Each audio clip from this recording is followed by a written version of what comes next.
Guys, good morning once again. Ako si Nini Gargar, matag na po ninyo og weekly horoscope from December 9 up to 15, 2025. Sa dili pa na ko isugdan ang pagsaysay sa atong weekly horoscope, guys. Mag-ampo sa ta ni Lord. Lord, thank you for the blessings. Thank you for the gift of life. Thank you for everything. In Jesus' name, Amen. And then of the Father, of the Son, of the Holy Spirit. Amen. Karon guys, ako nagyong isaysay ang atong weekly horoscope. So, ang nataw sa January, nahasol siya pag-ay sa mga butang nga kalit na hanaw o kini kinahanglan mabalik niya alang sa kapiskay o kalinaw sa iyang kinabuhi. February, nakatugkad siya kung unsa gyud ang kinahanglan sa tao. Busa karon nakasabot siya kung ang tao walay kwarta, mahasol kini. Pero og daghang kwarta, mahasol pod unsaon pagasto. Then March, ang March kahimo to kalipay nga walay sukod kay ang iyang pagbati mo miusbaw og kini gikamot gyud niya pag-ay tungod sa talagsaong tao nga nahimong kahimot sa iyang kinabuhi o kini siya kanunay gihandom. Then April, ang April kalit po siya nahi tumpawak tungod sa mga balita. Nalipay siya sa iyang progress in life o kini ipadayon gyud kini niya alang sa kahimot sa kapamilya o sa suod sa kasing-kasing.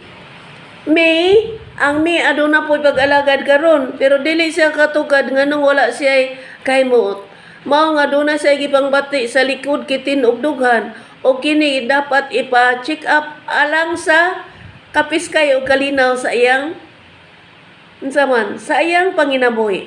Then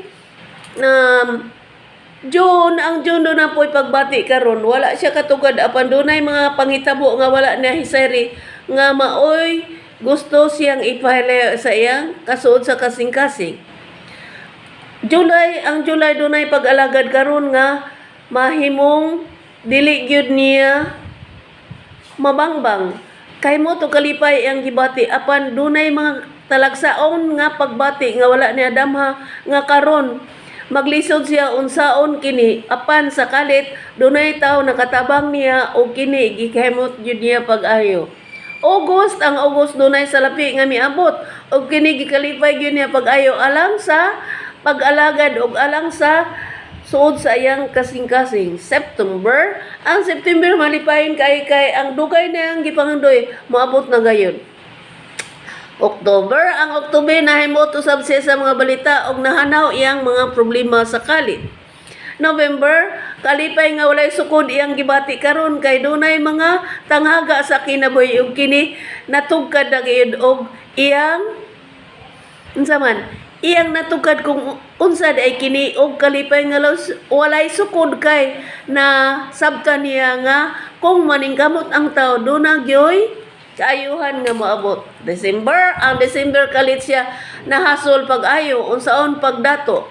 Apan karon nasabtan niya kung maningkamot lang ang tao, mahimot anod ug malipay yun sa tibok kinabuhi ug mag-andam pag-alagad sa umabot nga dunay mga panghitabo nga dili niya masabtan apan tungod sa pagampo dunay kalinaw og kalma na iyang gibati og sa tanang nasulbad na kini og malipay siya tungod kay ang pagampo dunagyoy moabot nga kahimot og kini gikalipay gyud niya pag-ayo. Guys, naumanag gyud ko sa akong task nga weekly horoscope og kini si Nini Gargar moingon. Goodbye. I hate to see you go, but have a good time. So long I miss you there I know, but have a good time. Have a good time to lubas, guys. God bless. Magdagbuhay po. Mwah.